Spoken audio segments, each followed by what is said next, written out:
Hello, everyone. Merry Christmas to you all. How is everyone doing? I hope you're having a great Christmas day. I'm glad that some of you here showed up, and I'm hopefully more people that maybe don't have anywhere else to hang out today will come out here and hang out with us. So nice to see you all. Someone asked me if Lulu got her steak, and she definitely did. She got some last night and some today. Just a second, ladies and gentlemen. Oh. Lulu, calm down. Here we go, ladies and gentlemen. Just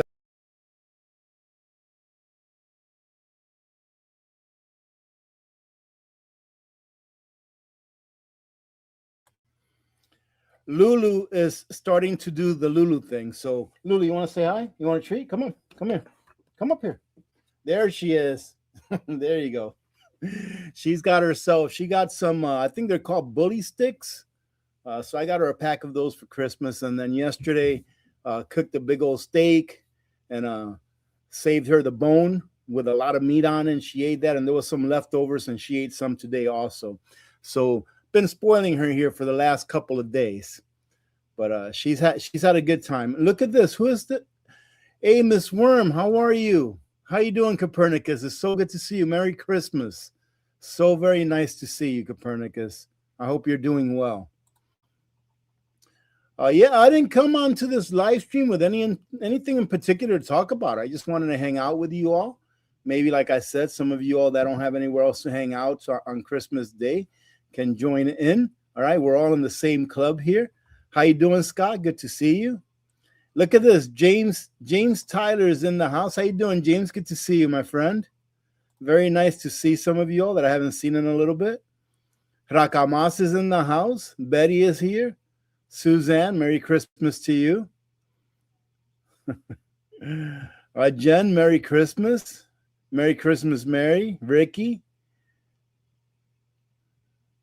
All right. Well, let's see.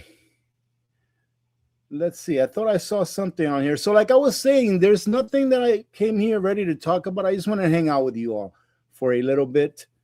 So that we can fellowship back and forth. Look at here, all the way from Nebraska, Country Dreamin'. How you doing, Country Dreamin'? Yeah, Lulu wants her own YouTube time. I don't think she even knows what it is. Every morning when I start doing my video, when I start prepping my video, doing everything, as soon as I start working on it, she comes over here and wants to play. She's just laying around the whole time. But as soon as I sit down here and I start working, she's like, hey, I want to play. I'm like, come on, Lulu, you know what's going on here. Do you want Daddy to be able to buy you treats or not? Merry Christmas to everyone. Nostradamus is in the house. Merry Christmas. Stormy. Blessed girl. How are you doing? Merry Christmas. Forrest is in the house. Jonaida is in the house. And Jonaida received her silver that she won from our last live stream, I believe. Congratulations. And by the way, that silver, Jonaida, that you won, it's worth a lot more now than what it was back then. I think it broke $75 USD when the market opened today. Let me see where it's at. It's at $74.94. Amazing. And they're stuck, ladies and gentlemen. They are stuck. I do believe they're going to keep attempting to knock it down. But, man, I just don't think they'll be able to with the arbitrage that's going on between the East and the West. So, and I was doing a little bit of research onto the paper shorts, And believe it or not, there's almost 1 billion ounces of paper shorts floating around in the market right now. And that 1 billion ounces of paper shorts, most of those contracts were opened in the mid 50s. So if those contracts get liquidated, whoever holds them is going to be losing a lot of money, because there's almost 200,000 contracts at 5,000 ounces each. And you're looking, if they bought those contracts or executed those contracts at about 55, and we're at 75 now. If they were to get out of those contracts right now, it would cost them roughly $20 an ounce. So if you take $20 an ounce times almost a billion ounces, it means that they would lose out roughly $19-20 billion. So, there can be a lot of defaults here or bankruptcies of these people that are holding all these contracts. It's incredible. But let's see who else is in the house. Teresa is here. How you doing, the country human? Prepared for. How are you doing? Merry Christmas. Merry Christmas to everyone. Let's see who else we have. Lafferty, how are you? Bugamus is in the house. Alford, how are you doing? It's so good to see you, Miss Worm. Copernicus. I can't call you Miss Worm. It's Copernicus. Let's see. So are you all done with your Christmas day? Let me know what's your favorite gift. What you want to see one of the gifts that I got? I got one gift, and it's really, really cool. So for those of you that may not know, I really like hot sauce. I like hot sauce. I don't like it super hot, but I like a little Tabasco, maybe habanero stuff. So, and I also like roosters. So my daughter got me a bottle of hot sauce that comes in the shape of a rooster. So you're supposed to take the head off. Here it's taped on right there, but you're supposed to take the head off, and you untwist it, and there's a bottle of hot sauce. I think it's Frank's. I smelt it, and I think it's Frank's hot sauce. And you know what? You know about Frank's red hot sauce? You can put that beep on anything. So I just thought that was pretty cool. But let me all know, what do you all do for Christmas or Christmas Eve? And if you got a gift, what's your favorite gift? And ladies and gentlemen, I know I always say this, but it's because I want as many people to enter to win silver as can. Make sure that you check out Monday's video so you can enter to win. I think I was only giving away 3 ounces of silver on that Monday's video. But hey, 3 ounces of silver nowadays is more than a $200 bill, and it only keeps going up. So you might as well go over there and enter, and who knows, maybe you'll get lucky. And let's see, Linda Bop is in the house. How you doing? Merry Christmas, Hemberry Farm. Oh my goodness, Copernicus, it's 1:33 in the a.m. Man, well, thank you for being here. I wouldn't blame you for going to bed. Let's see, Jonaida says, hello APM, Merry Christmas. Thank you very much. Same to you as well, and everyone else. Got my silver last week. Aren't those pretty? Those are some pretty silver coins, aren't they? Oh, International Silver is live right now. I'll tell you what, ladies and gentlemen, go check out International Silver's videos, his YouTube videos. He has pretty great live streams. So I wouldn't blame people for being over there instead of being here with me, because his live streams are pretty fun. But all he talks about is silver and gold and the markets and stuff like that. But he's a fun live stream to be around. Here I am during my live stream promoting other YouTubers' live streams. That just shows you how good I am at this. Let's see. And I'm sure that they are going crazy with silver prices just breaking. Look at that. It just broke $75 spot.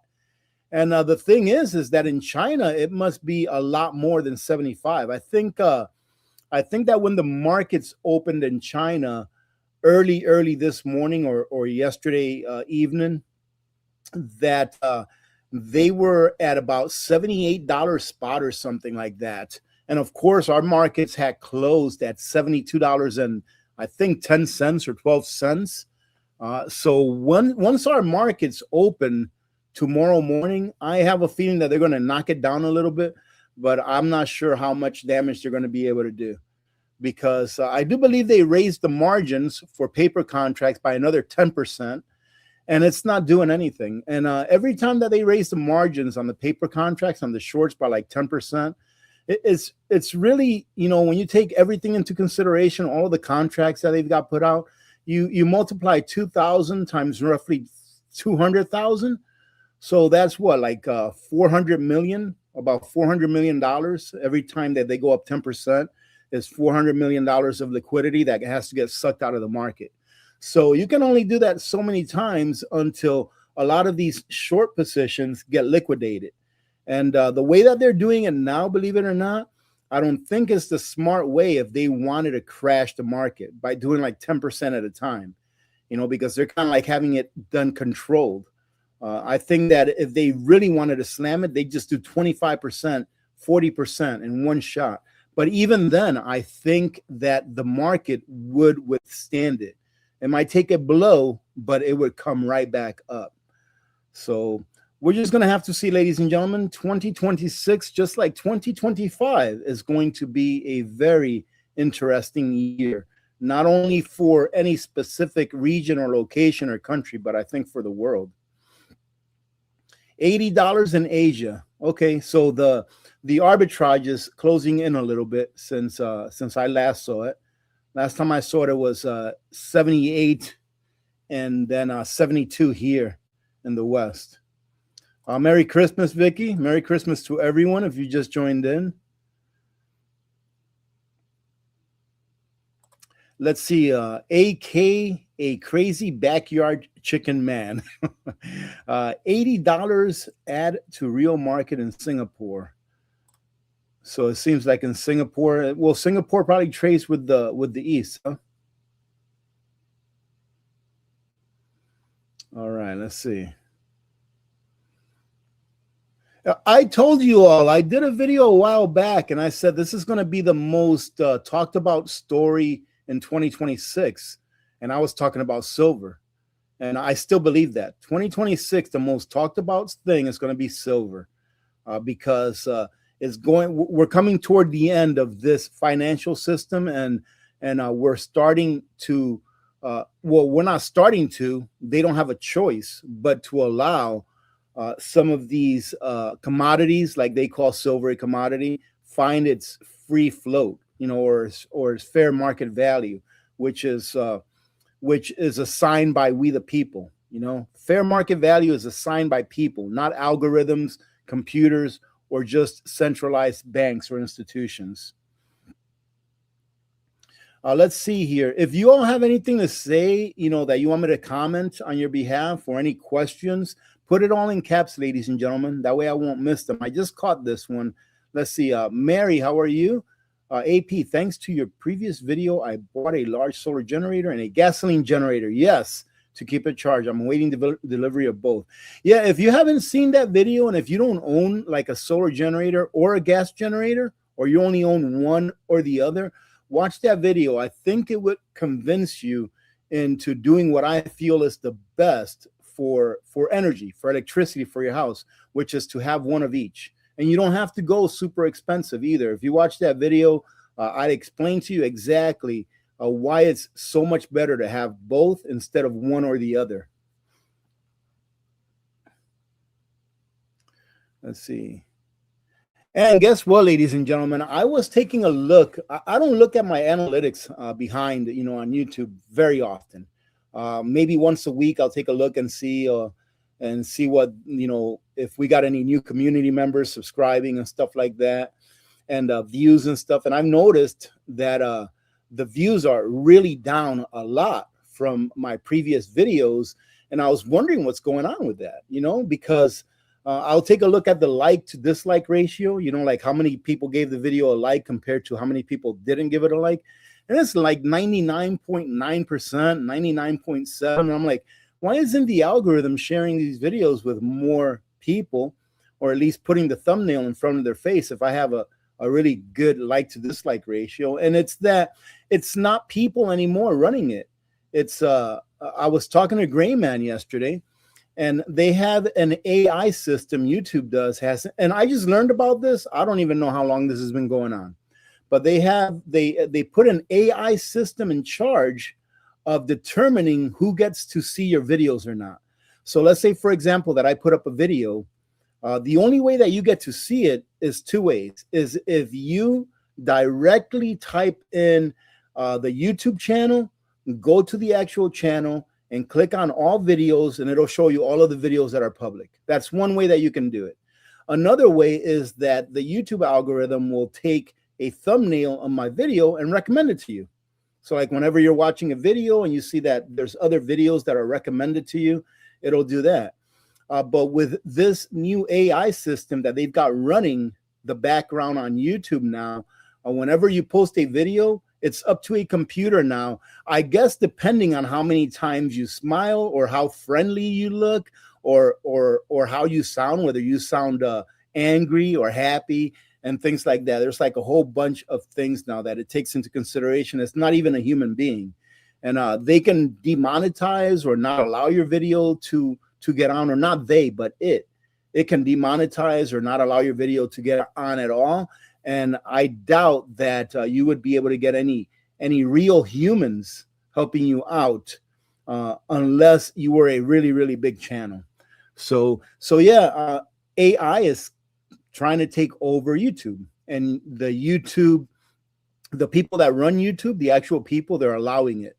I think that they want eventually for AI to just run YouTube, and there not be any real people involved. So support your human creators, ladies and gentlemen. If not, you're going to be being fed stuff that doesn't come from human emotion, but from the emotion of a microchip, and we do not want that. So let's see. Sue from Oklahoma. Hello. Merry Christmas. Let's see. Merry Christmas to you as well. Let's see. Ready, set, go. 75.30. Okay, yeah, it's going up and down. So you know what I think is going to happen at the opening of the market tomorrow morning is that silver is going to be put on a hold immediately, because I do believe that whenever silver rises or raises $3 in one session, it'll put off a breaker, which means that it will stop the market from trading for at least 5 minutes. And then after that, I think it's $5.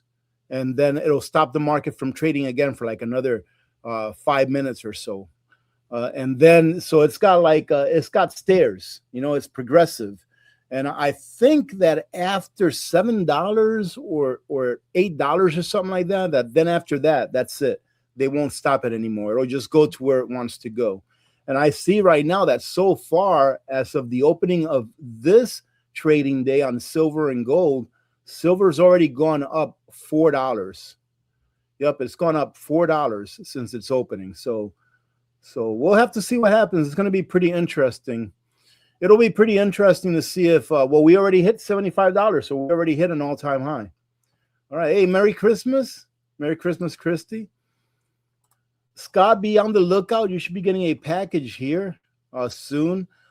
You know what? Tomorrow morning, I'll try to email you a picture of the tracking number. Okay. Brent Winfield is in the house, our community butcher. How you doing, Brent? Merry Christmas. Sparky's Run is here as well. Merry Christmas to everyone. Crazy Backyard Chicken Man is in the house. Tab P is in the house. Merry Christmas. Merry Christmas to you, Lori.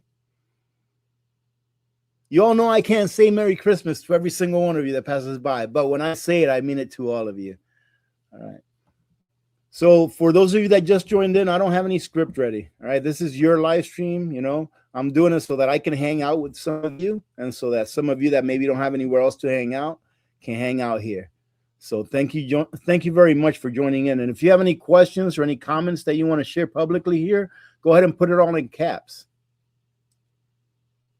Oh, man, Crazy Backyard Chicken Man. He says, I got chocolate and peanut butter fudge. Man, not this guy right here. Merry Christmas all the way from New Jersey. Merry Christmas to you. You're 70 degrees right now. Let me see. I think right now outside it's like negative 30, negative 20 something. It got a little warm yesterday and the day before because we had a pretty good snowstorm. We probably got about a good 8 to 10 inches of snow. And it got down to like the negative fives, but it's cooling right back up. Which, tell you the truth, we rather it be cooler. We rather it be colder than warmer in the winter. So if I had my choice, it would be at least negative 20 degrees Fahrenheit every single day during the wintertime. It makes the roads safer to travel because the colder that the roads are, since they're mostly ice in the winter here, the drier that they are, and the less slippery that they are. And the colder that it is as well, the less snow that we get. So you'll notice that here, usually whenever it starts to warm up a little bit, getting closer to the zeros instead of the negative double digits, more chance of snow. And yesterday was a perfect example. It got down to like -1, I think it got down to, and we had a really good amount of snow. Let's see who else we have here. I'm going to bring it down a little bit because I've been chit-chatting for a little bit. How you doing, Disney Up? Good to see you.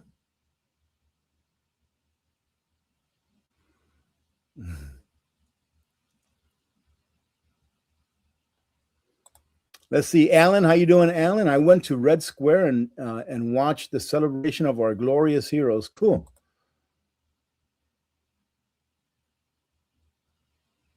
Oh, that's too bad, Mary. Mary's been sick. You guys got sick, yeah, and couldn't celebrate. Well, you're still here. So that's good enough, right? That's good enough celebration. You're still here. You just got sick, which is good for your immune system, by the way.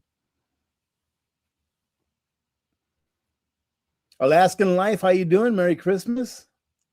Rhonda Halt is in the house.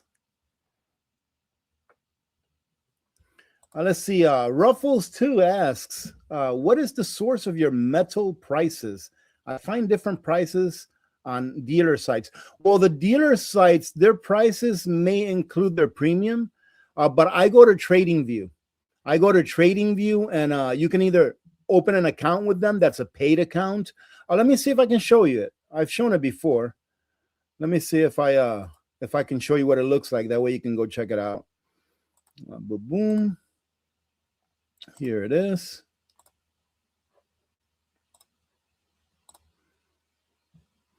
So that right there is TradingView, and that's where I go to take a look at, pretty much anything that's being traded, right? So gold prices, silver prices, futures, obviously. Bitcoin is there. What else do I got here? I've got a few stocks in here that I look at now and then. So this is where I go to trade stuff. And let's see, silver. Oh my goodness, look at silver. I have to bring it all the way up here in order to find it. Look at this. Wow, incredible.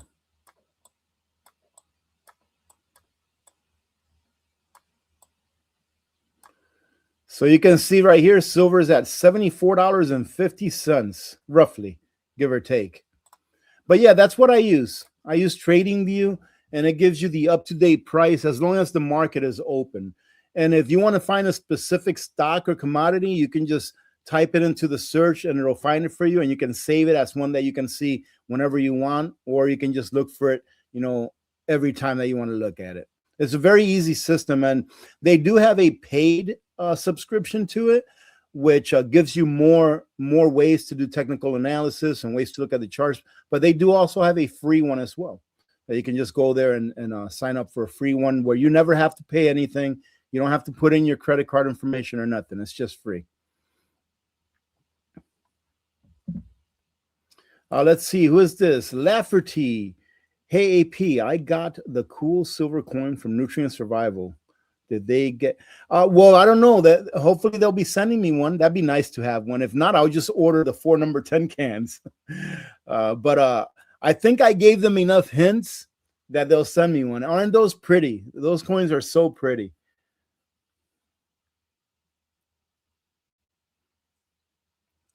Let's see. Yeah, Shanghai opened today at 82. My goodness.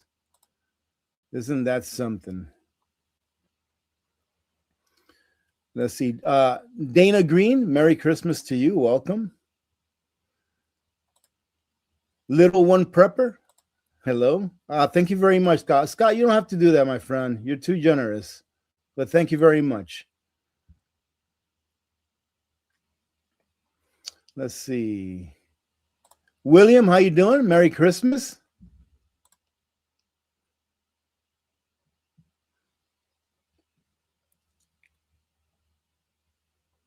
Who's this? The Country Human. How you doing, the Country Human? I wonder how high silver will go. $1,000 an ounce. Well, I mean, it can go higher than that. It just depends. It's not really silver or gold that go up or down. It's the value of the dollar. So if you think that the dollar is going to continue to go down in price, then really it doesn't matter what the nominal price of silver or gold is measured in dollars. But what it matters is what can those dollars that it gets you at that time get you? Will it have retained your purchasing power? And so far throughout history, the answer is yes. So a lot of people count their precious metal stacks. A lot of people count them in nominal terms, like in dollars. And why would you want to count them in dollars when the dollar is what's failing? But I understand, people have to have some kind of a metric to be able to gauge what they have. But what I've often said is that the way that you should count your metals is in ounces. Right? That's how you should count your wealth, is in ounces. Because counting it in dollars is just counting it in a system that was made in order to devalue itself year after year after year until it no longer exists. I think it's in Venezuela. I think that before they started going toward their financial collapse back in 2012, I believe that 1 ounce of silver was 256 or so bolivars. And today, 1 ounce of silver is above 3 million bolivars. So the ounce of silver is still the exact same molecule, or, it's the same element that it was back in 2012. So why is it worth 3 million bolivars now as opposed to it being worth about 256? Because the value was never really in the silver. The value is in the bolivars, and it's been really dropping like a rock for the last 15 years or so, 12, 13 years.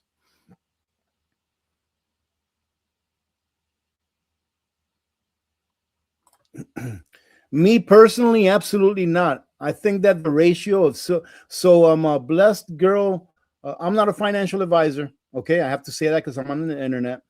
Blessed girl asks, AP, can you please tell me if it's better to trade some of my silver for gold? I believe that the ratio of silver to gold, and as it stands now, let me take a look at the ratio right now. I've got it on my screen here. Oh my goodness, look at that. That's amazing. I'm going to share this with you. Holy smokes. This is crazy. I'm going to explain this to you, ladies and gentlemen, if it lets me. So this here is the ratio of silver to gold. This right here, hopefully you can see what I'm doing. Yeah, I think you can. So this right here, this 60.5 means that 60.5 silver ounces can right now buy you 1 ounce of gold. And that's awesome. But if you take a look at this, it shows that it's going up a little bit, but I don't think it's going to for very long. If we take this right here and we put it on the daily,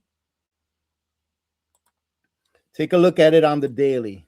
That's what we want to look at it right now, because I had it on the 2-minute. Look at this. Look at this trend. This is the ratio of silver to gold, and look at it's only been going down. The trend is down and it's not stopping.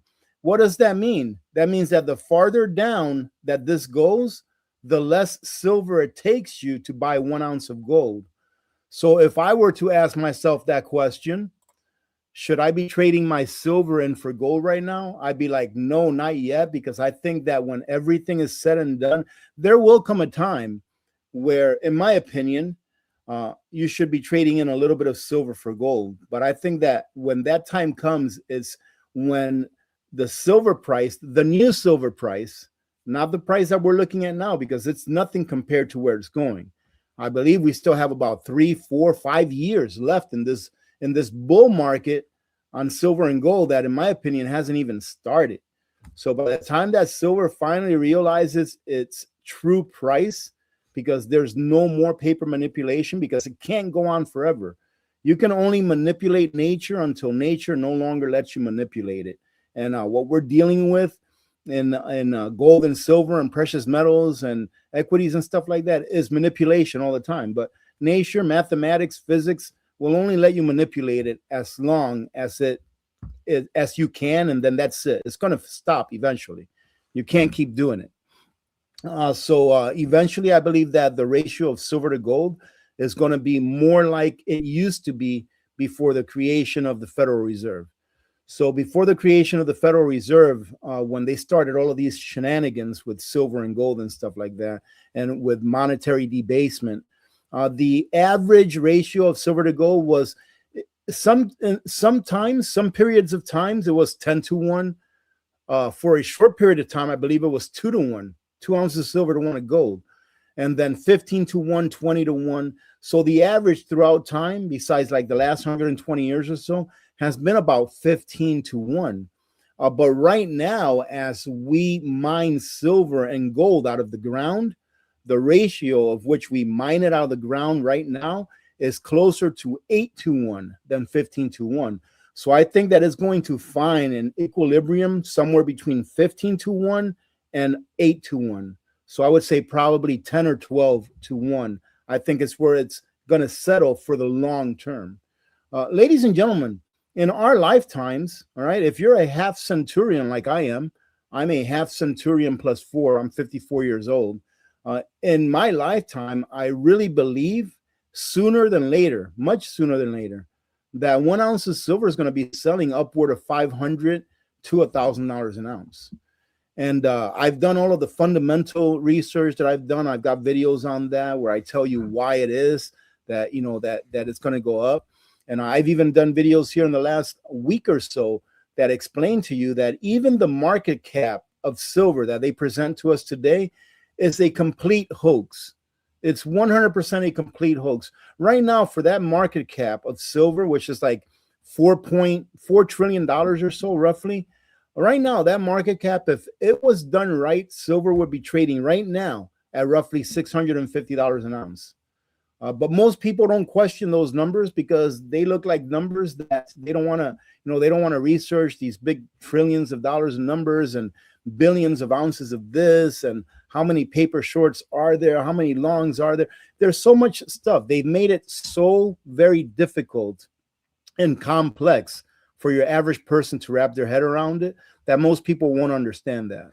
But I do believe that in the end, we're going to be looking at, you know, maybe 12 to 1 on silver, and who knows, maybe even lower, because silver is more important to our world. It is more important to humanity, you know, on a real basis than gold is.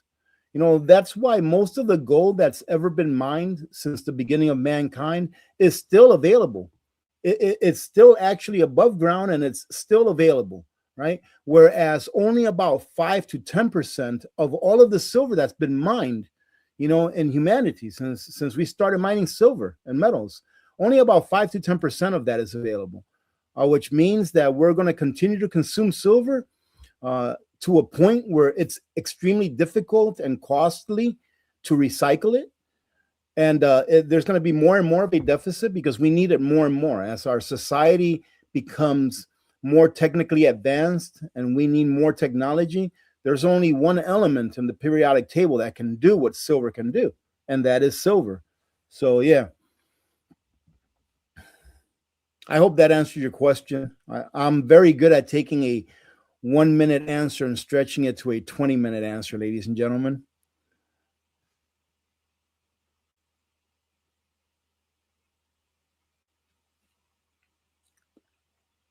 Yeah, and I mean, you just have to do what you are comfortable with doing. Like right now, I wouldn't be trading in my silver to gold. If anything, I'd be trading in gold to silver, to tell you the truth. If anything, right now, I'd be trading in gold to silver. Let me give you an example. So let's say about, I think it was like in May or so.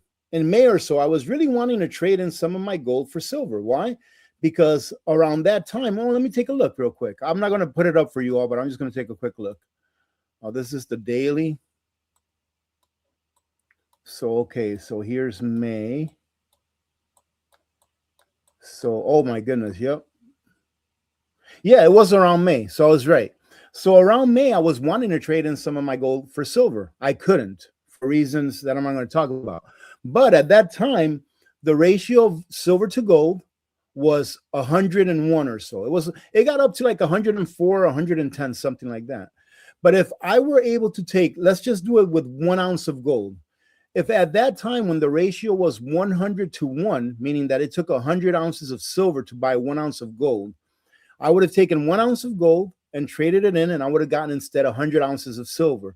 So what does that mean to me? Well, at 100, today, the ratio is roughly 60, right? It's 60. So that means that if I wanted to get my 1 ounce of gold back that I traded in for the 100 ounces of silver, I would only have to trade in 60 ounces of silver to get that 100 ounce, that 1 ounce of gold back. So after the transaction, I'd be left with 1 ounce of gold, my original ounce that I started with, but I'd have an additional 40 ounces of silver because the ratio is now a lot lower. What does that mean in nominal terms? It means that I still have my gold, so I didn't lose anything, but I have an additional 40 times, let's say $70, right? Let's say after premium and everything is like $70 per ounce. So I'd have an additional $2,800 in fiat if I wanted to convert that silver over to fiat, and you never lost anything. You still have everything you started with. So that's why I say that now I think that the ratio of silver is going to go down even further. So if you do the same exercise today with 1 ounce of gold and getting 60 ounces of silver, well, if the ratio goes down to 40, let's say, that means that you can get your ounce of gold back with 40 ounces and still have 20 ounces of silver left over on top of what you started with. I hope that makes sense. Let's see. William says silver will triple in value to about 120. Well, tripling in value, it puts it over 200, which is where I think it'll be by the end of 2026. I think it'll be floating between the 150 and 250 per ounce. Believe it or not, it sounds crazy, doesn't it? Well, I'm sure it doesn't sound as crazy now as it did 5 years ago when people were calling me different names for promoting, the stacking and putting away of silver and gold to preserve your purchasing power. All right. Sylvia, Merry Christmas to you, Sylvia. Sylvia Jackson, good to see you. Oh, great question. Great question. What is an arbitrage? An arbitrage is well, I'll tell you exactly what it is right now in real life. So right now, the price of silver in the US, all right, is like $75, let's say. All right, let me just open it back up. It's $74.58, okay? So right now in the West, the price of silver is roughly 74, let's say $75. But if you go to Shanghai in China, let me see, I think I've got it on my phone. Let me look it up. I think I've got it open. Shanghai silver, let's see. So right now, if you go and take a look at the exchange in Shanghai, it's the best I could find here is trading for like $80, $81 an ounce or so. So the difference between what we're trading it for here in the West, $75 an ounce, let's say, and what they're trading it for in China or other Asian countries, let's say $81, $82 an ounce, that's a $7 difference. That's an arbitrage. And that means that people here in the US are more than willing to buy silver at 75 so that they can be able to sell it to the East at 81 or 82 or whatever it is. That's a really big spread. That's like a 10% spread, which is well worth the time of some speculators to buy in the West and send the silver to the East for that extra 10% premium they're going to make on it. So I hope that explained it okay. So pretty much an arbitrage is the delta or the difference between the same commodity, but in two different parts of the world. right? Or it could be anything else, but in just two different places and two different markets.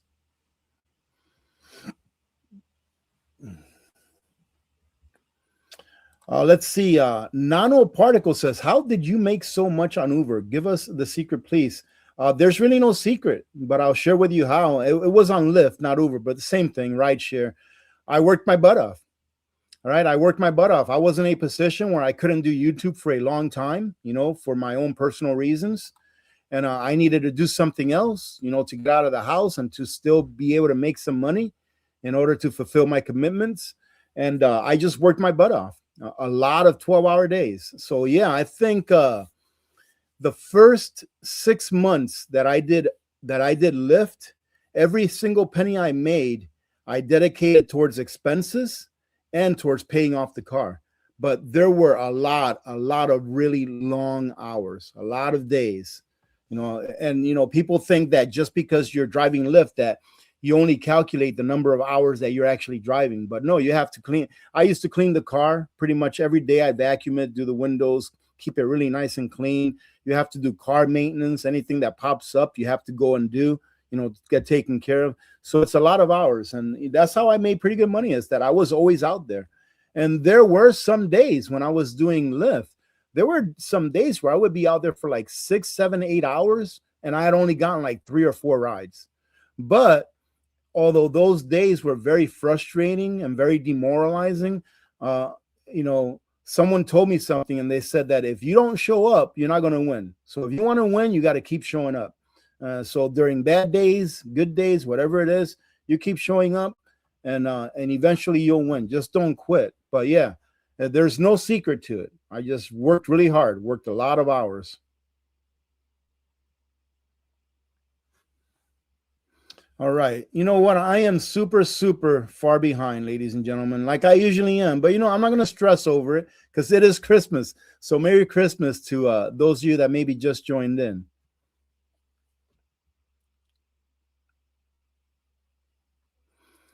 Let's see.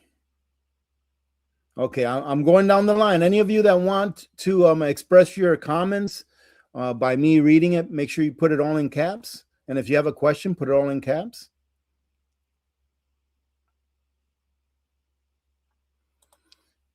Yeah, William, I believe that there will come a time again in my lifetime. I think that within this next generation, because it's going to take, in my opinion, at least a generation, where the U.S. will once again, be manufacturing most of the consumer items that we ourselves consume. Right? I think that time will come, right? But my logic when it comes to buying something that you need is get the very best that you can afford.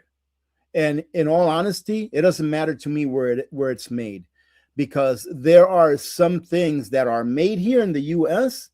that is great if you want to buy U.S. But at what cost? Are you going to pay 10 times more for it just because it's made here when you can buy it somewhere else at 1/10 the price and it does the exact same thing? And most people in America are broke.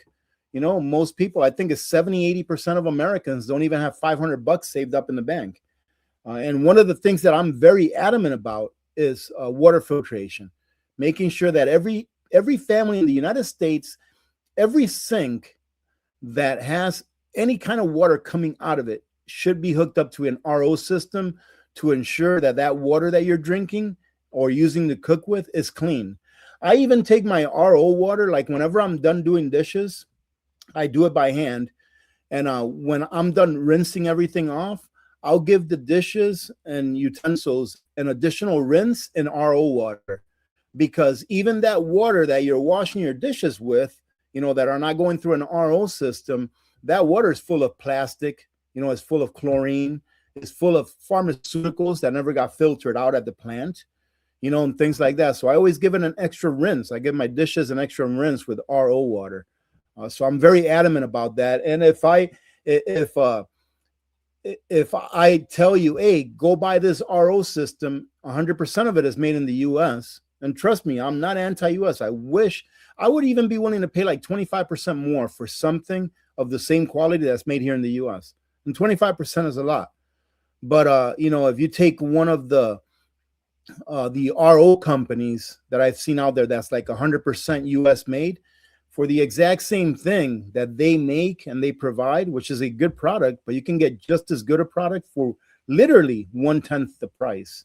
So, but people make up their own minds. And by the way, in the description of my videos, I have American made companies that make solar generators and that make a water filtration system as an RO systems so that you can check them if you like.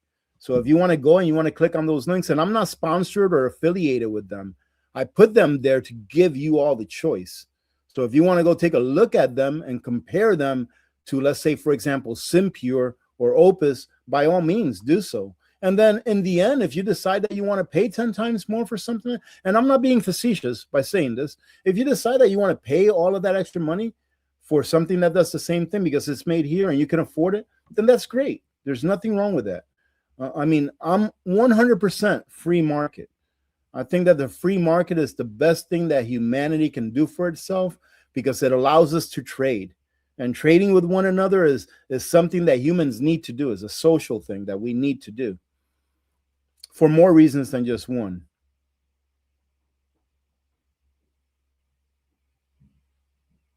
All right, I'm bringing it down because I'm super far behind, but let me see if I find something here.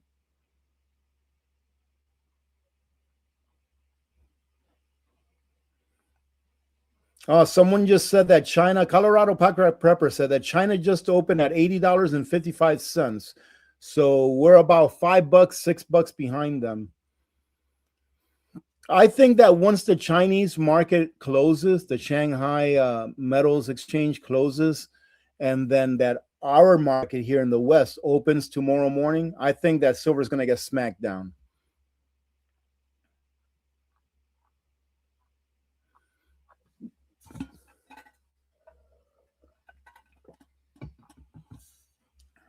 This is not a silver live stream, ladies and gentlemen. We can talk about anything you want. You all know that I am more than happy to talk about precious metals and fiat currency and all that stuff, but we can talk about anything else that you want to talk about. So you want to see one of the things that I got Michael for Christmas? He actually left it down here, but I just think that it's really cool. So I wear this hat every once in a while. I love this hat. This thing is so nice and warm. It's waterproof and everything. Every once in a while, when Michael comes down here, he'll ask for the hat and he'll put it on. So he'll sit next to me on the couch and put on my hat. And I'm like, that's really cool, right? So I was like, you know what? Let me see if they still make these hats, because I've had this hat for a long time, for several years. And the name of it is Sitka, right? It's Sitka. And outstanding hat. Well, I had another one that was just like this, but it had a smooth top instead of a fluffy top like this one. And so I went out looking for one of these in his size. And I found one that's very close to it. So you see, it's still a Sitka. It's still a Sitka, but it's his size. So when he opened it, when he opened this today or unwrapped it, he looked at it and he looked at me and I'm like, that's your hat, Michael. That one's yours. It's just like your granddad's. So the first thing he did was he went and got my hat from the table, and then he put his on and he wanted me to put mine on. So now we both have a very similar hat. At least it's the same brand name. All right. And I just think it's pretty cool that as soon as he opened it and saw it, he was looking for my hat so that we can both put on the hats at the same time. Princess, Merry Christmas to you as well. Thank you. And Little Air, same to you. Merry Christmas. For those of you that just joined in, Merry Christmas to every one of you. I hope you're having a great day. Romy Davis from Bucky's town, or from Bucky's country, from South Texas. Hello.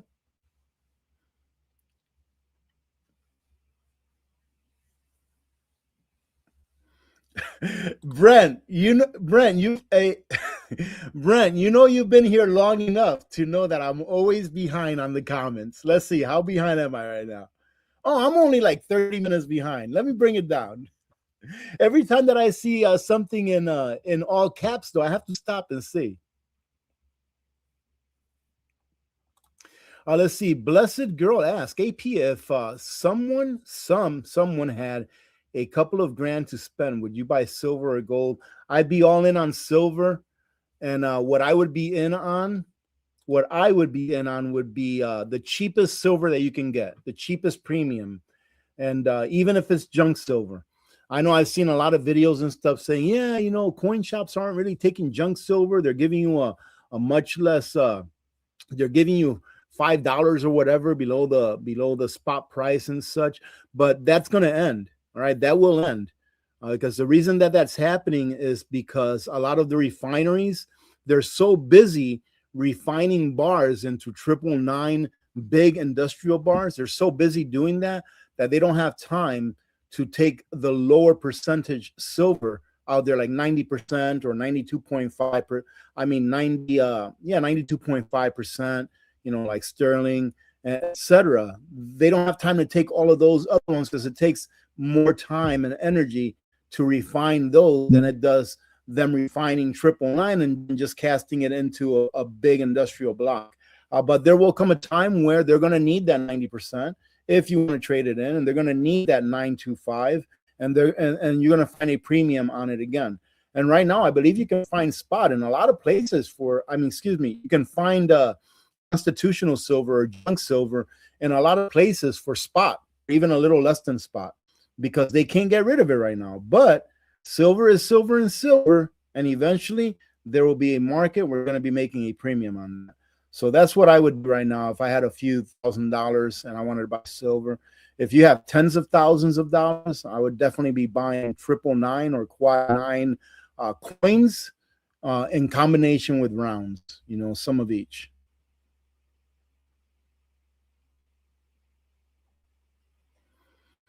Okay, I'm bringing it down big time. Geesh. Yeah, it's going to be pretty interesting to see what happens when New York opens in the morning. Merry Christmas to everyone if you just joined in, all right?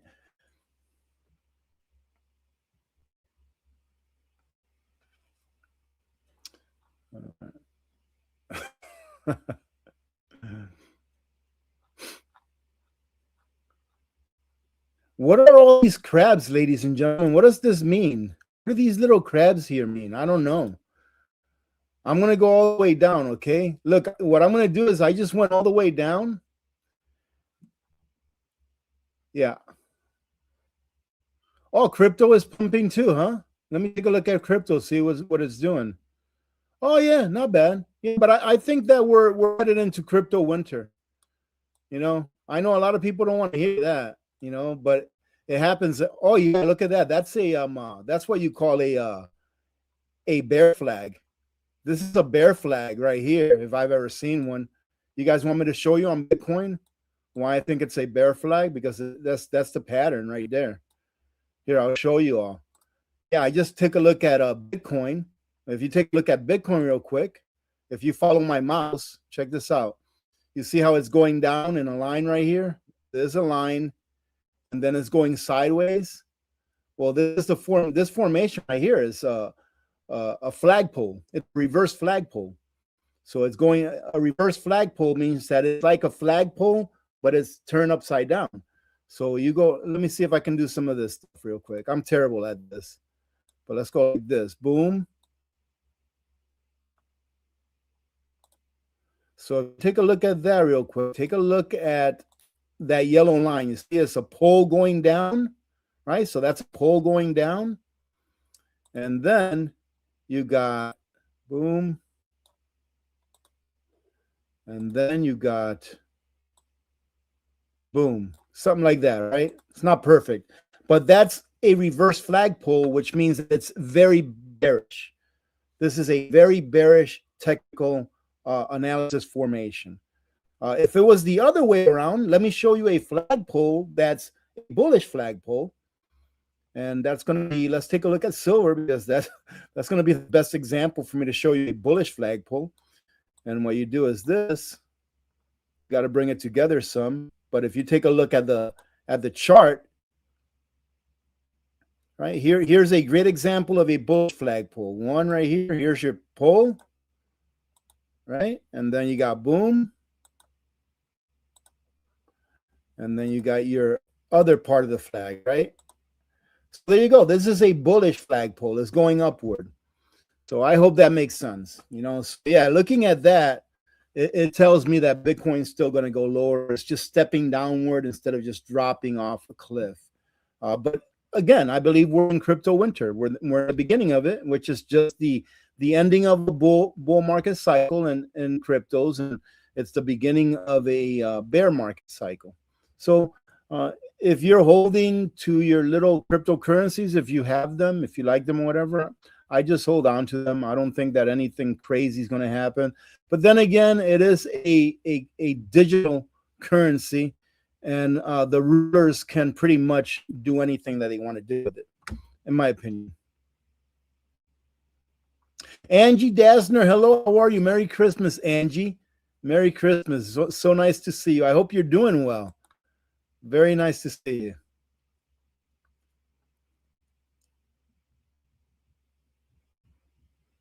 What is meltdown silver going for? Meltdown silver? Well, that depends on the on who you sell it to. That depends on who you sell it to and on the supply and demand from wholesalers, right? Because you have to understand, a lot of people are like, how is it that silver is going up so high when everyone's selling it to coin shops? Well, that's a pit. That's nothing.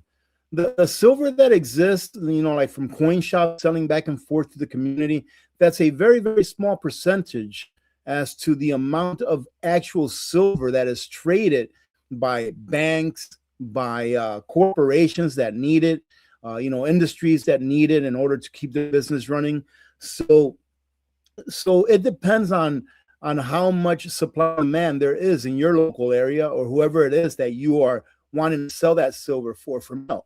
So usually whenever I go to Alaska Rare Coins, if they're going to buy silver back like for melt, they usually pay you spot for that silver, but it depends on the market. It depends on how much their wholesaler is buying it from them for. Okay, so you just have to check your market, the market around where you are. It's really what matters, in the end. Or if you can sell it to like ST Bullion or JM Bullion or something, if you can sell it directly to them, you can.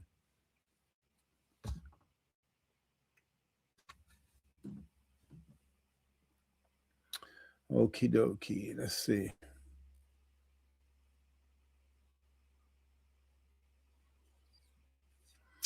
All right. Brent Winfield wants to know, what did everyone eat today? I can tell you what I ate. I ate ribeye. I had a couple of ribeye steaks saved for a while for Christmas Eve and Christmas Day. So I had some ribeye, and this morning I did have a little bit of sausage. That's about it.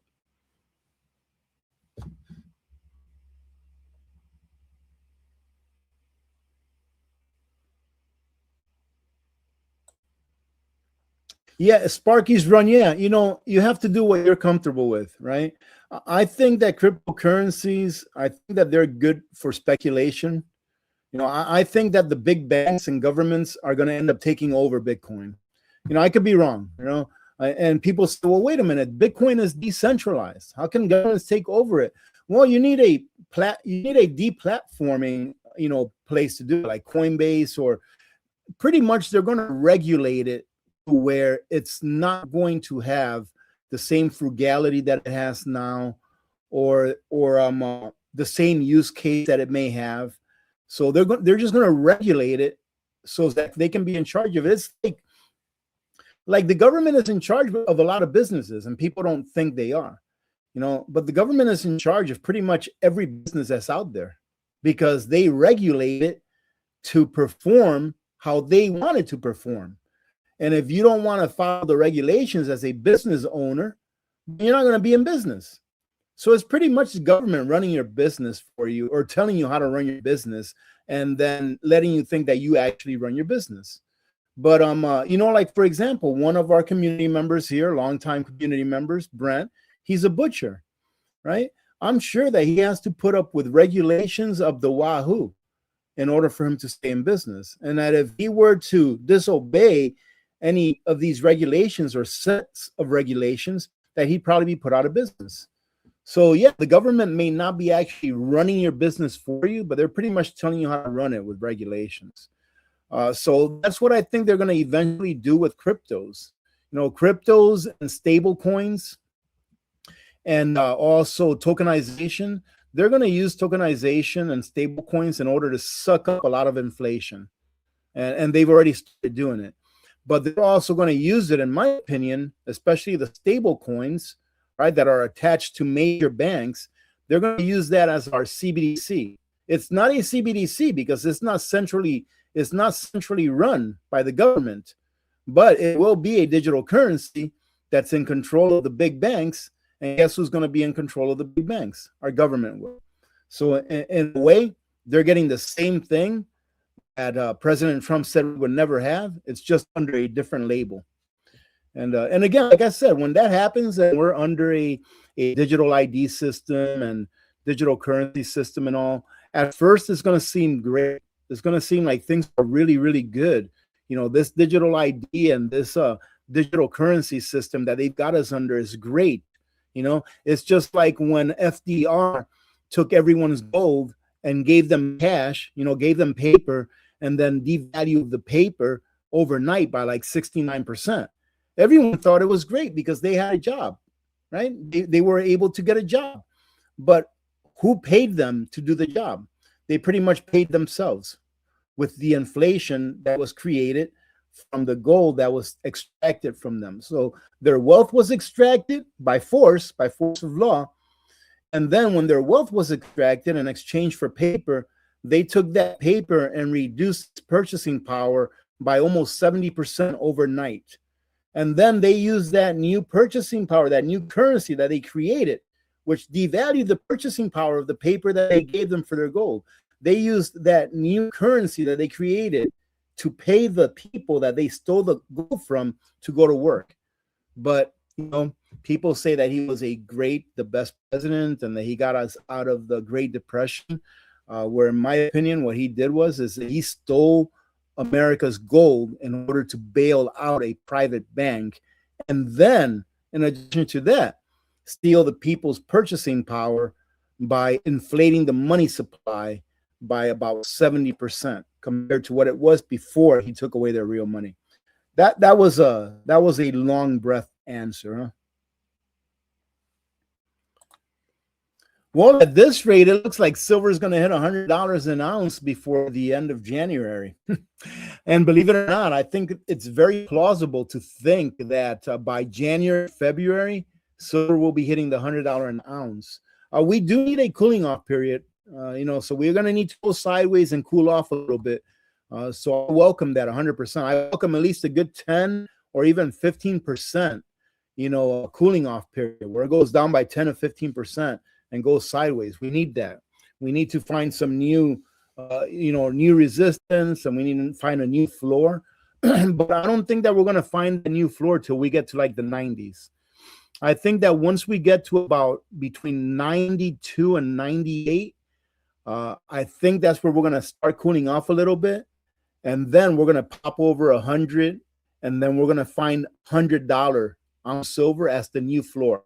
Now, ladies and gentlemen, once we find that new floor of silver at about $100, in my opinion, that's when the bull market really begins. Right now, we're still playing catch up, really. We haven't even finished this last cycle that we're finishing right now. Once we hit above 98 or really, find a new floor at 100, I believe that that's when the new bull market cycle is going to start. And if you look at a logarithmic scale, my goodness, ladies and gentlemen, we're going to, let me see, 10, 500%. Yeah, if you look at a logarithmic scale as far as how high we should be going up, I know I'm going to sound crazy, but we should be going up to about like the $500, $600, $700 level. All right. It's just a new cycle. We're gonna end the fourth turning, and we're gonna go into the first turning of the new paradigm. It's not going to be for a few more years, so you still have time to get prepared. But it's going to happen. It's happened every other time before. It's going to happen again. Let's see. We got all caps here. Katrina, how you doing? Garland. I bought the Simpure RO and we love it. The water tastes awesome. Yep, absolutely. Everyone ought to have a reverse osmosis system in their home. All right, let's see. I'm still looking for all caps.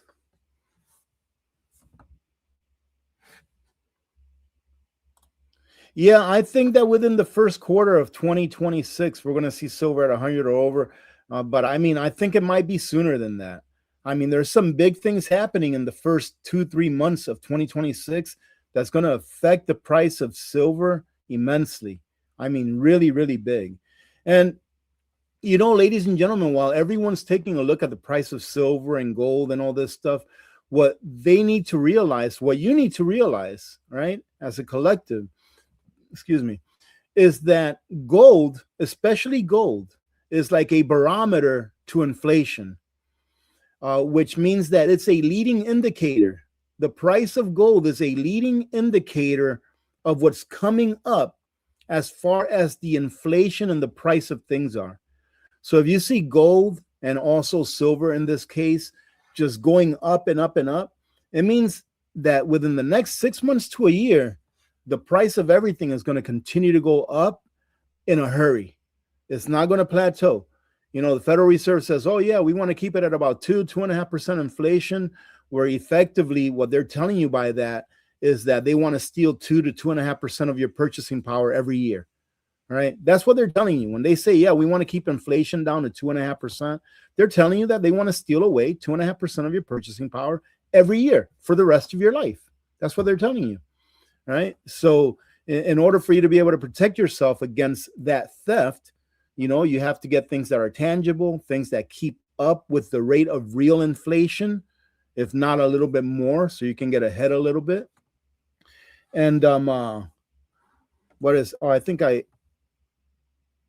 yes, I'm sorry, I lost my train of thought. But what it means that we're seeing these prices going up the way that they are is that we are going to have another big, big round of inflation, because the price of gold and silver going up, especially gold more than silver, is just something that reflects at how much the value of the dollar is going down. Okay, so if you take and you divide what an ounce of gold was back in 1913, right, into what it is now, the dollar has lost 99.9% of its original purchasing power back 112 years ago. And it's only going to keep going down. Sunset, how you doing? Love you too. Merry Christmas. Let's see. Hey, look at this. This is Mr. Alan Truitt. How you doing, brother? It's really good to see you. Merry Christmas.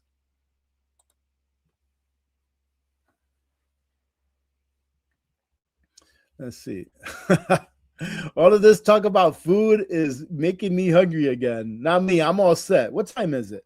I am good for the day. Wow, it's already 5:38 here. Isn't that something?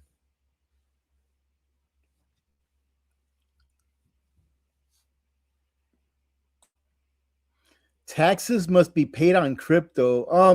I'm not going to get into centralization and decentralization. So, yeah, from what you're saying, you probably understand what both those things mean. But centralization or decentralization doesn't really have to do with paying taxes. It has to do with whether that cryptocurrency can be manipulated by anyone directly. Let me give you a quick example. So a few years ago, a snafu happened on Ethereum, and where someone lost millions of dollars. Well, whoever was controlling the Ethereum platform at that time decided to roll back the clock and undo that transaction. That way, that mistake can be erased. The only reason that that was able to be done is because Ethereum is not a decentralized cryptocurrency or altcoin or whatever you want to call it. It's not decentralized. Someone can actually control it if they want to, which they did. All right. I think that's where Ethereum Lite came out of. Okay.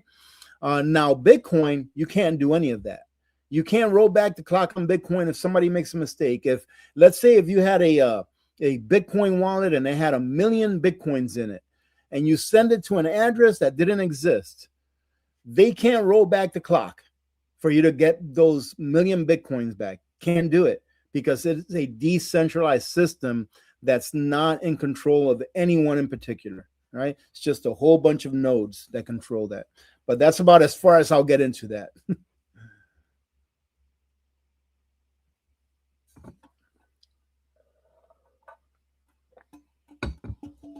Okay, all right. Excuse me, I'm sorry if I blew your ear out with that. Just a second, I'm going to go ahead and turn off my voice so I can cough.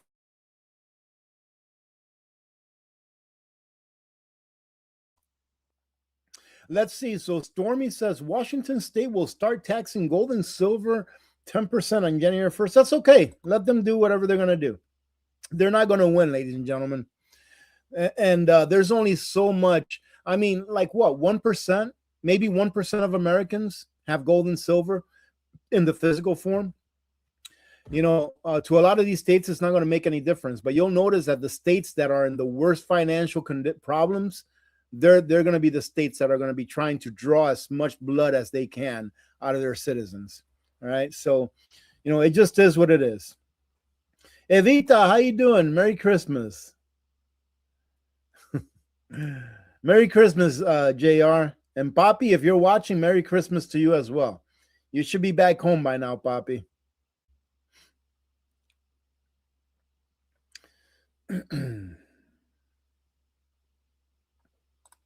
Let's see, Lafferty. No, I do not have the military sleep system, but if I could get one of those on the cheap, I would, because I think that they are outstanding.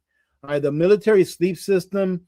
I mean, I'm not sure what it is now, if they've changed it now from when I was in, because I mean, it's been like, I don't know, like 10 years already. It's been almost 10 years, but it's an outstanding system. Outstanding. I did have a sleeping bag. I think I still do, that will do all the way to -30. And last year, I believe it was not this winter, but the previous winter, I did do a video where I tested that sleeping bag out. That's a -30 sleeping bag and -26 weather, and I slept outside for the night. And it was a chilly night, but that bag kept me warm in -26 outside.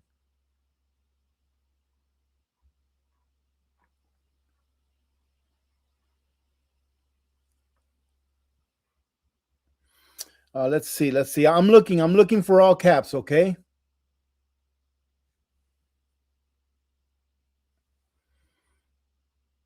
What's silver at now? Well, silver is settling down a little bit. It's at 74. Oh no, this is yeah, XA. $74.50 roughly, spot price on silver. Man, this is a great question. You know, can ending corruption stop wars? I mean, it depends on how you look into that. I believe that fiat currencies, such as the Federal Reserve note, is corruption because it's something that's not real, that's controlled and manipulated by those that are in power. And I believe that the use of fiat currencies and the ability for governments to print it out of thin air, to create it out of really nothing, I believe that that's the main culprit of why we've been able to have so many wars here in the last half century to 70 years. Because most of the wars that we've had have been funded not by taxes, but by borrowed money. So if the government had to use real money and it couldn't use more than what it had, then the government wouldn't have any money to go to wars, ladies and gentlemen. And if we did have to go to a war, it would have to directly be funded by the people. So the people would be able to vote really with their dollars on whether they wanted to go to war or not. So I believe that the use of fiat currencies is corruption. And I believe that if we go back to a sound money monetary system, which would be extremely difficult, don't get it wrong. If we change back to a sound money monetary system, it would be extremely difficult and a lot of people are going to suffer. But that's just paying the piper for all of the years and decades that we've abused the system in borrowing money from the future so that we can have stuff today. That's pretty much eventually effectively what we've done. I mean, we have a 38, I think it's 38, almost $39 trillion debt now. When you take a look at the debt that we have, the national debt that we have, that is money that we borrowed from the future to spend before we earned it, right? That's what debt is. When you borrow $50,000 to buy a truck, excuse me, you're borrowing money that you're going to pay off in the future. So you're borrowing money from the future to spend it now, money that you haven't earned yet, that you haven't brought into creation yet. Same thing with the national debt. So that's effectively what it is. So how are we able to do that? We're able to do that by controlling a fiat currency that only has the value that people put on it because they either trust it or not, right? Instead of using real money, where all you need is a ledger, an in and out ledger, because whatever it is that you're putting on each side actually exists. It's tangible. It has real value. So I think that yeah, we can stop a lot of wars if we went to a sound money system. And corruption will always exist, unfortunately. Corruption will always exist. I mean, just take a look at a lot of these congressmen and congresswomen that have gone to Congress with $100,000 net worth or a negative net worth, and 5 years later they're worth $30 million. I forget the name of that lady that came from Somalia. Comes from Somalia to the United States, right? Greatest country in the world, right? And then she comes here. I'm not even going to get political, but this is the truth. She comes here from a country that's a terrible country. I mean, it's a failed state. She comes here. She hates America. All she does is talk bad about America. She uses the system that she hates so much to bring her net worth from negative when she came to this country to now over $30 million. This lady's worth like $25-30 million. What, 7-8 years after she got here? And she hates America. But anyways, this is Christmas, ladies and gentlemen. I'm not going to get excited today. Okay, I'm not going to get excited and start venting. I can't tell you on whether you should invest in anything next sit, but I can tell you that I think personally that we're going into a crypto winter, right? And usually every crypto winter, we see the market go down by 80 to 90%. So I know you're going to think I'm crazy that I think that Bitcoin's going to go all the way down to probably below $50,000 or maybe even lower. I could be 100% wrong. Maybe it's different this time. I don't know. But I think that Bitcoin's going to go below like $50,000. I'm looking at like maybe 30,000 or so. And if it hits like below $40,000, I think I may want to start doing a little bit of dollar cost averaging into it and then just getting a little bit, a little bit here and a little bit there, not selling my house like if I had one to take the money and put it into it all at once. Not doing anything crazy like that, but just putting a little bit into it, dollar cost averaging. Because I do believe that the next time that Bitcoin goes into a bull market, the next cycle, I believe it's going to hit $500,000, right? So it might take 3 or 4 or 5 years, but I think that the next time that it goes into a crazy bull market, $500,000. Now, everything I said could be 100% null and void. If we go into an inflationary, problem that just brings the price of everything up, it could be that the same thing that happened in Venezuela happens to us, where their stock market just went off the roof. It just kept going. You never know. We might have a 150,000 stock market in a year or two. Who knows? It's called a crack up boom. Where the dollar is being inflated so fast that everything, all commodities, equities, etc., they just go up in price like crazy, but they're not really worth anymore because the dollar is just devaluing. That's why it's going up in price. So who knows? Maybe it may be different this time. Who knows? Maybe we'll see Bitcoin at $10 million within the next 6 months. But what can those $10 million buy you? That's the real question. This is crazy. $38 for a 2-pack of the Sailor Boy pilot crackers. I remember getting those on a payday prep years and years and years ago for I think like $1 or $2 at the commissary per box. I don't buy those, so I couldn't tell you what they go for in this area at least. James. So I can't help you that. Maybe someone else can tell you what it costs in their area. Oh, arroz con gandule. Why you even have to start talking like that, Evita? Jeez.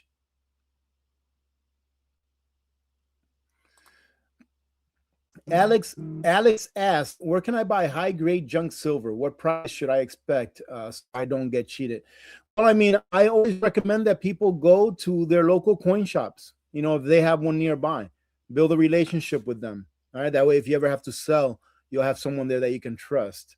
And I can't believe how much junk silver is going for nowadays. But the last time that my buddy went and got some, which was probably a couple of weeks ago, so it was probably like $20 ago, like $20 an ounce ago. But let me go ahead and take a quick look at the coin melt value for silver. Let's see, coin melt value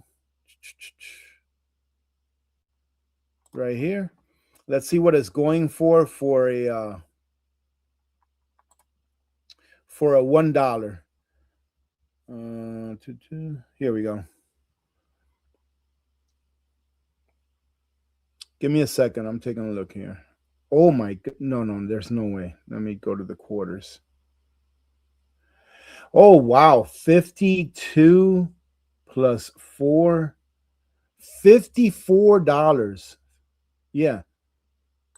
That's crazy. The face value, so $1 of junk silver right now, the melt value is like $54 spot. So I would say that if you're going to be purchasing junk silver, at spot, that not pay more than $54 for $1 face value. That is crazy. That is crazy. I remember when I used to complain to Jerry at Alaska Rare Coins that it was $13 for $1 face value. Now it's 4 times that much. Amazing. Let's see. Aloha Jay. Thank you very much for the super chat. Grace be with you. Thank you very much. Thank you very much. I appreciate you all.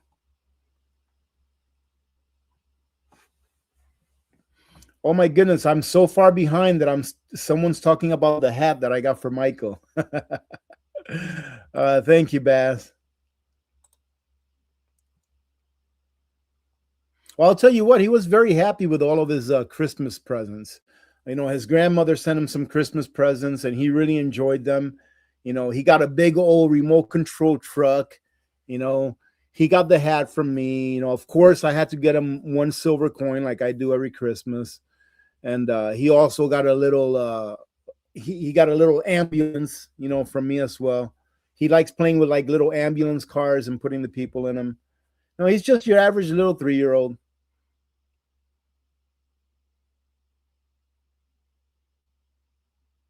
All right, bringing it down. What time is it? We've been on for about an hour and 20 minutes, ladies and gentlemen. Man, time's just flying by. Oh, my brother and uncle in Dominican Republic, they're still there, still in the same place. My uncle's older, but I mean, I don't want to go through the entire story because a lot of you probably don't know, but I have an uncle that lives in the Dominican Republic. And several years ago, I found out that he needed a leg amputation. And you all helped me with raising enough money to send him so that he can get his leg amputated. It's something that he actually really wanted because he'd been living in pain for a really long time. I mean, ever since that happened, that he got his leg amputated, and then we also ended up sending him enough money to get a prosthetic leg.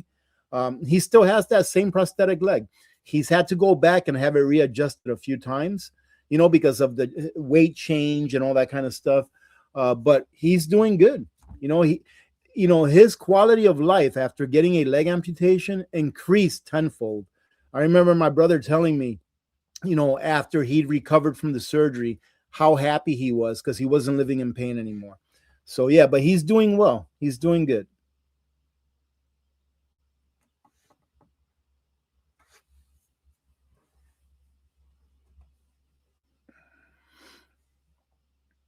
Let me see. Heart of Music. How long do you think car parts will last? I bought extra like you and I'm wondering like oil, rubber wipers. So some people have told me in the past, hey, don't get serpentine belts to store away from long term because they'll start to crack. But man, you know what? I had put away serpentine belt ones that had been like 5-6 years, like in no special condition or anything like that, just in a little shed that got the heat and the cold of Alaska, every season. And when I eventually used it, there was absolutely nothing wrong with it, not one little crack on it at all. So, I would say, that just keep it somewhere that's going to be safe from rodents and stuff like that. And you should be fine. And I've used oil before, like, mobile synthetic oil that's years old, and I've never seen anything wrong with it either. So I think that the best thing for you to do with those things, though, is to go ahead and rotate them just like you rotate anything else. So if you've got oil for oil changes, rotate them and then make it to where you have X number of oil changes available to you if something happens where you can't get it done anywhere else. But rotate through the oil, and rotate through your wipers. Don't just, put wipers away and then whenever you need another one, you go buy one and put that one on. No, rotate through them. So, hey, Tristan, how you doing, brother? Merry Christmas to you, man. Merry Christmas to you. I'm really happy that you showed up. And what is it? Okay, we're almost at an hour and a half. You know what? I am very lucky. This is a great question. This is a fun question too.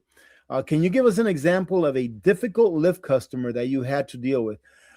When I did Lyft, I did in about a little over a year, and like 13 months is the total amount of months that I did Lyft for, about 13 months altogether. And I gave almost 7,000 rides in 13 months. So you could say that I probably had close to 15 to 20,000 people go through my vehicle in that time frame. And I never really had a customer that's like a YouTube customer. Like, those YouTube videos where you see a customer for YouTube, for Lyft or for Uber, that's just terrible. Never had one of those at all. I had a couple of funny customers that came in a little bit more intoxicated than they should have. But even the ones that came in there intoxicated never really gave me any problems. Were they a little bit more of a headache to deal with? A little bit. But I never really had someone there that I was like, man, this person is terrible. I will say one thing, all right, and then we'll leave it at that. The worst experience I ever had with any customers doing Lyft is, on a couple of occasions, I had a passenger come in that had very, very bad and strong BO, very, very bad. So bad that after I dropped them off, that I would pull over my car, unroll all the windows, and wipe my entire inside of my car out. That's how bad it was. So, but that's like literally the worst experience I've ever had, was with someone that had really bad BO, not with someone that was irate or crazy or that tried to hold me up or anything like that. So, I actually really enjoyed doing it, doing Lyft. The thing is a lot of long hours. It really does wear and tear on your body, jumping on, bouncing up and down on your butt all day long, 12 hours a day, and then everything else that you have to do. So it's not an easy job, I would say, if you count on it to make a living. If you count on doing Lyft or Uber or any kind of ride share to make a living because you have to pay your bills, it's not as easy of a job than it is if it's just a little side gig that you're doing to maybe buy a few extra preps. I think that's a great side gig for you to go out there and buy a few extra preps if you're already making enough to fulfill all your other needs in life, right? And then you just need a couple extra dollars. Go out there and work 5 or 6 hours during the weekend and make yourself $100-150 or so. Hey, there you go. You got a little bit of extra money to get some preps.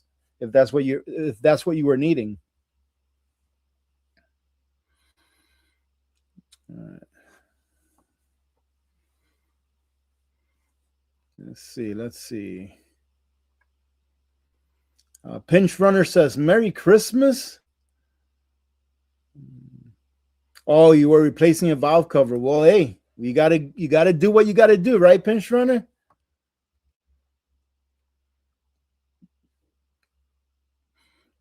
And ladies and gentlemen, don't forget, we still have another Silver Monday. All right. So if you all didn't watch this last Monday's video, make sure you go watch it so you can enter to win I think that video is 3 ounces of silver.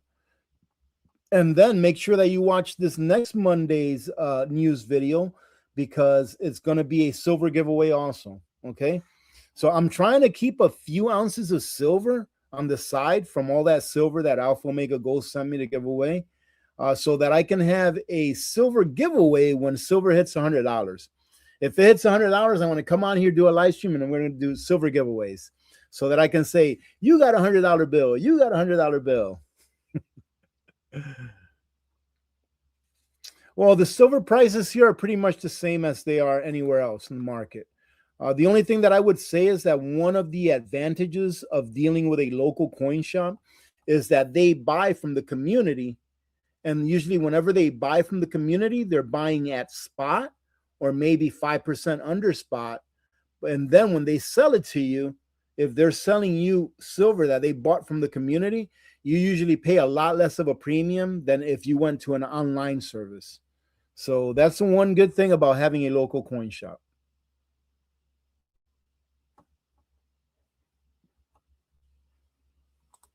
Let me see. B. Okay. I'm going to say BEB, BEB. All right. Rudy, do you think silver will drop in price before the bull market starts? I think silver is going to drop and go up and drop and go up and just be a market. It's going to be a little volatile, especially with the CME or COMEX or LBMA trying to knock it down, doing their best they can to knock it down. I just don't think it's going to work this time. And if it does get knocked down, any percentage, I think it's not going to be too long after that it'll just keep its march upward. But let me tell you a quick story. Be Bouted Homestead. Let me tell you a little story. I have a really good friend of mine that tells me that he's got a I think it's his friend also, but I don't know him, another friend on the other side, that for the last several years he's been saying, hey man, do you think that I should get silver now, or do you think it's going to go down a little bit? He's been waiting for silver to go down for the last 2 years, ever since silver was like $20, $24 an ounce or something like that. He's been waiting for it to go down so that he can get in for like the last 2 years. And now, instead of being in the mid 20s, low 30s, now it's in the mid 70s, high 70s, right? So what I would like to point out is that if during that time, instead of him trying to wait for it to go down before he got some, if he would have just cost dollar averaged in every month or every 2 weeks or every payday, if he would have taken X number of dollars, whatever was in his budget, and go use that to buy some silver, he would have been a lot more ahead now than to be starting stacking at $75. So you see, he kept waiting for the dip, and didn't want to buy any because he kept thinking it was going to go lower and lower, and never really did. So he never took advantage of it. I believe that cost dollar averaging is the best way to go, right? That's just my opinion, though.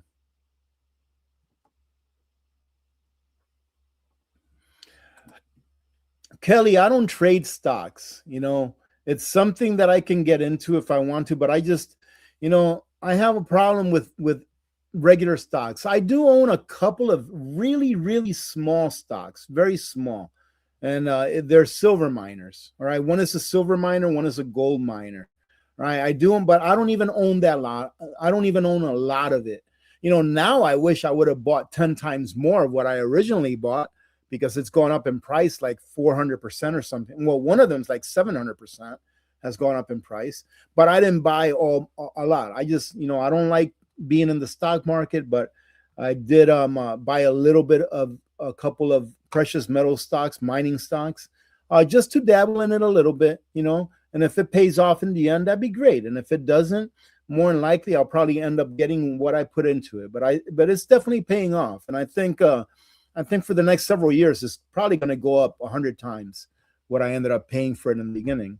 But yeah, I don't really dabble in the stock market too much. Just a couple little stocks that I have for a really long time. So I don't trade them. And so I don't have a special computer to trade anything, really. But if you have the right program, you don't need a special computer, to do it.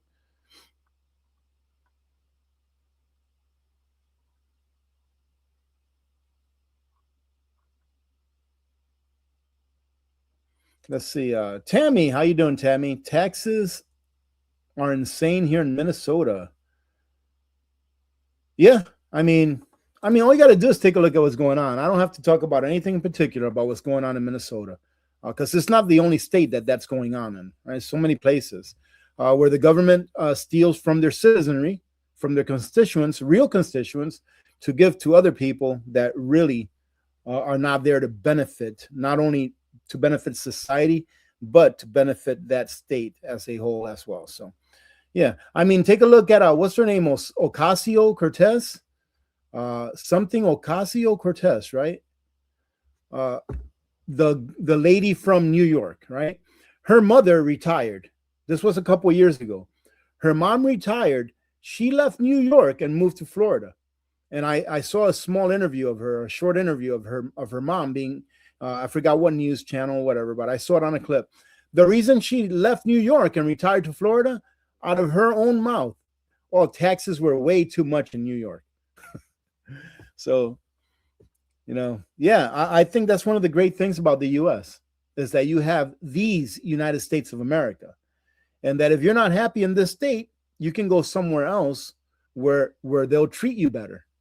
Just remember that if you do move from a state to a different state because they weren't treating you right in the state that you left, don't bring the conditions by which were created in the state that you left onto the new state that you're going to, right? Same thing if you're coming from a different country.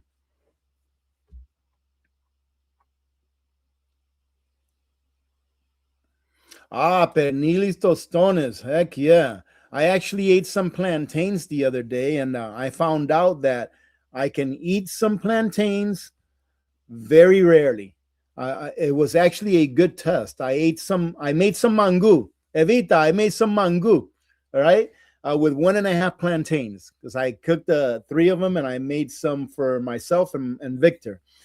So I had 1.5 plantains, and mango is pretty much just plantains that you boil till they're really soft, and then you squish them up. You put a little bit of salt, pepper, you put some butter in there, and then what I did also was I fried an onion, and I poured the onion on top of the plantains. So I had that, and then about an hour later, I went and checked my blood sugar, and it was really high, but it was good. It was like 142.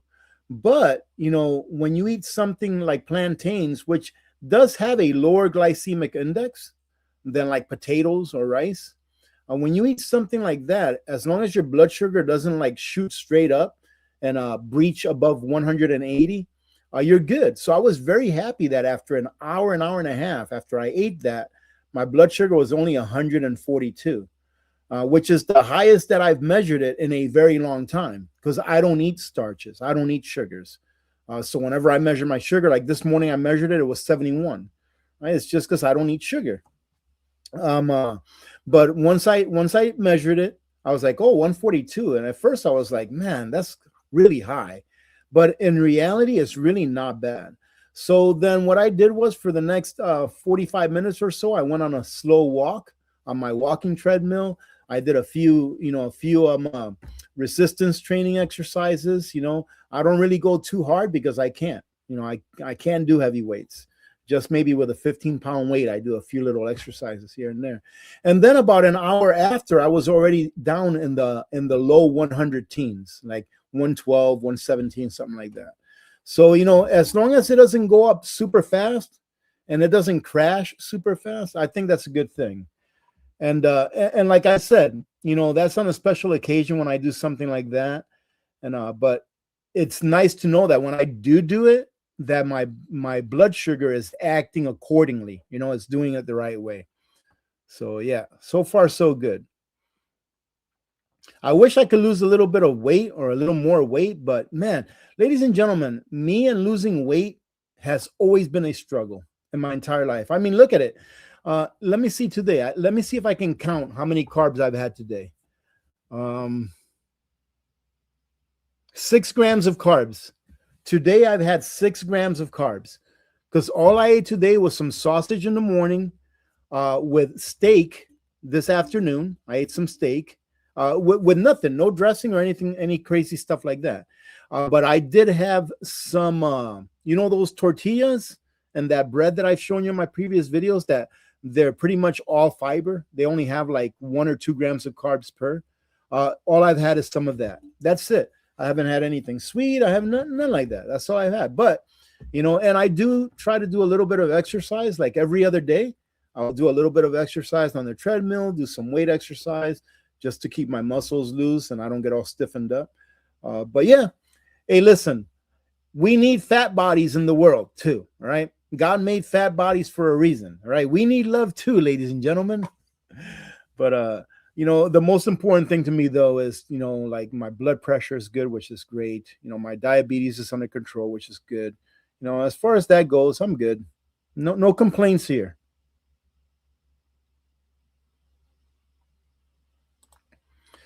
No, you know what? I don't think that.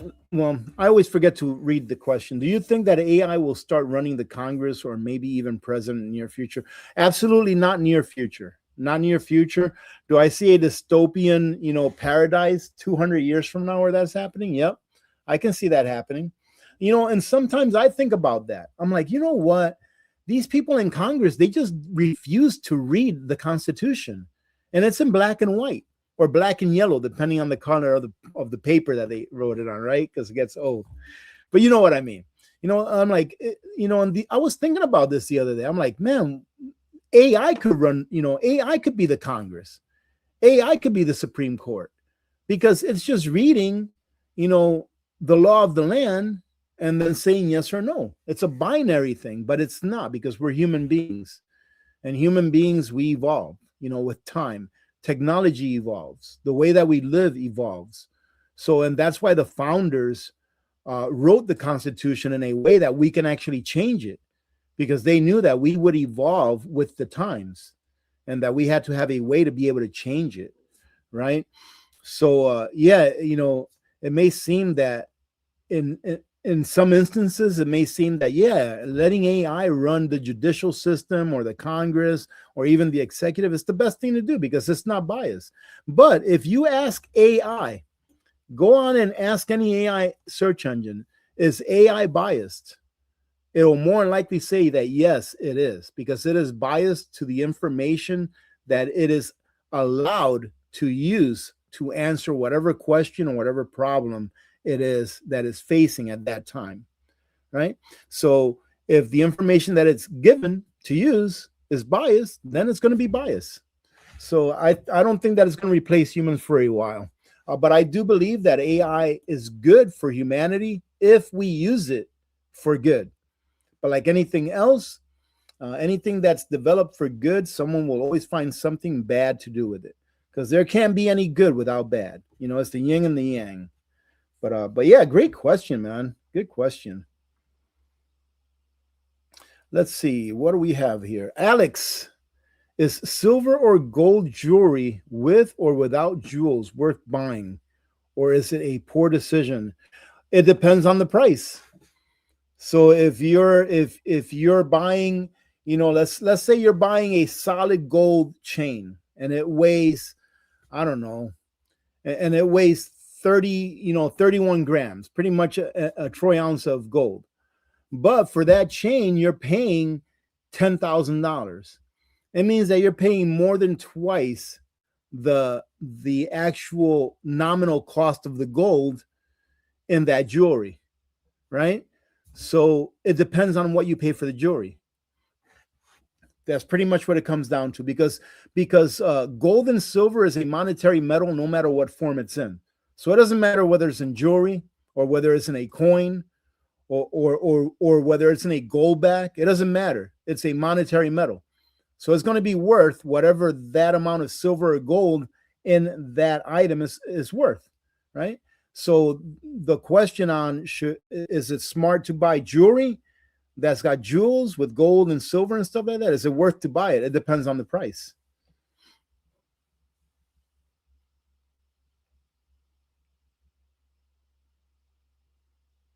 That's funny. Let me see. Cornelius says, I bought my mom and dad silver and they gave me silver. Hey, you guys are doing it right. You're doing it right. You're all on the same page. Maybe soon, David. David asked, any chance to do a video from Alaska Aircorns? I've done several over the years. Maybe soon. Maybe in the next couple of months or so, I'll stop by there and I'll talk. I have to go get my dollar from Jerry because Jerry's going to owe me $1 as soon as the first of the new year. Because this year I bet him that silver was going to end the year at least $70, and I did tell him that gold was going to end the year at 5,000. So I've already made it on silver. And as far as gold, hey, you never know. We still have a few more days before the end of the year. So I think that will hit gold. Actually, I think I told him it was between 4,700 and 5,000 is what I told him gold was going to end at. But I got him on silver this year. I surely do.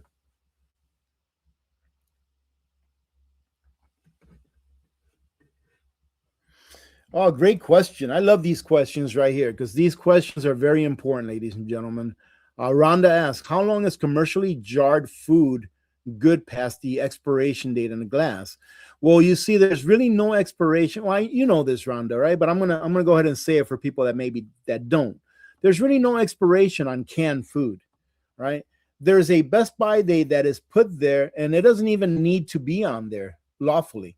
But companies put a best by date on there so that you will be pressured into not using that item past that day because you think it's not going to be good, right? And then you'll throw it away and go buy another one, right? But if you go to the USDA website, it states that anything that was pressure canned, right, which includes canning, pretty like tuna, meats, stuff like that, commercially or privately, it has an indefinite shelf life. And there's a few buts, or if. There's an if. It has an indefinite shelf life. If the container in which it was pressure canned is still good, there's no big dents on it, the seal is not broken, you don't have pinholes on it, you haven't been storing it in 130-degree weather, for the last 5 years, etc., right? And even those that are not commercially packed, they still pretty much fall in the same category. It's pretty much going to last forever. I just did a video not too long ago where I opened like an 11-year-old can of butter and I ate it in front of you. And I actually finished that entire can of butter. It took me about a week and a half to finish it, for my toast and cooking my eggs and all that kind of stuff. So, they don't put an expiration date on any foods. What you do need to know, though, is that the longer that you have food that's been pressure canned or jarred, some people say jarred, is that the longer that the more of the micronutrients that it's going to lose, right? So the efficacy of it's like vitamin A, vitamin B, whatever other micronutrients they are in the vitamin category, the efficacy is going to become less and less and less. There's going to be less than that. However, it's still going to have its macros. It's still going to have calories that are real calories that your body can burn for energy. It's still going to have fats. It's still going to have proteins. So in the end, in the worst of worst, calories are king. Lulu. Oh, you're right here, girl? Oh, I thought she was hiding on me. So in the end, calories are king in the worst of worst scenarios. Yeah, you want to have a food that still has the micronutrients that are going to help your body stay healthy. But if you need to stay alive, and it's not going to be for years of you eating foods that are void of micronutrients, it'll keep you alive for a short time span. So, but to answer your question, yeah, foods in jars that were that were privately or commercially pressure can, pretty much indefinite shelf life, as long as you just follow a few simple steps. All right, where are we at? Man, we're at almost 2 hours, ladies and gentlemen. Am I still? Yeah, I'm not sure if you were here earlier, but yeah, I pretty much just eat proteins. Pretty much that's all I eat. All right. Well, you know what? I can understand a lot of people are having to take off because it is pretty late in some of your areas. So I think I'm going to bring this down and I'm going to probably start signing off.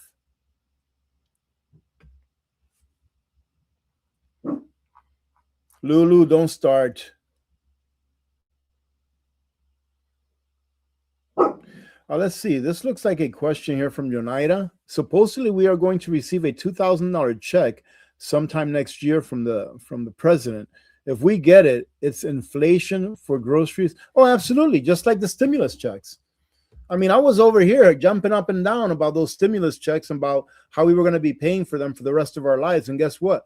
We're paying for those stimulus checks, that $3,200 that the average person got, for the COVID deal. We're paying for that now, and we're going to pay for it for the rest of our lives. Look at all the inflation it created. So, but some people, I don't blame a lot of people that don't understand this. If you're just surviving, if you're just trying to survive, keep food on the table, and you may not have time to come home and research all of this stuff. So I can understand where some people just don't understand it because they don't have the time. They're just trying to survive. But nonetheless, that's the name of the game.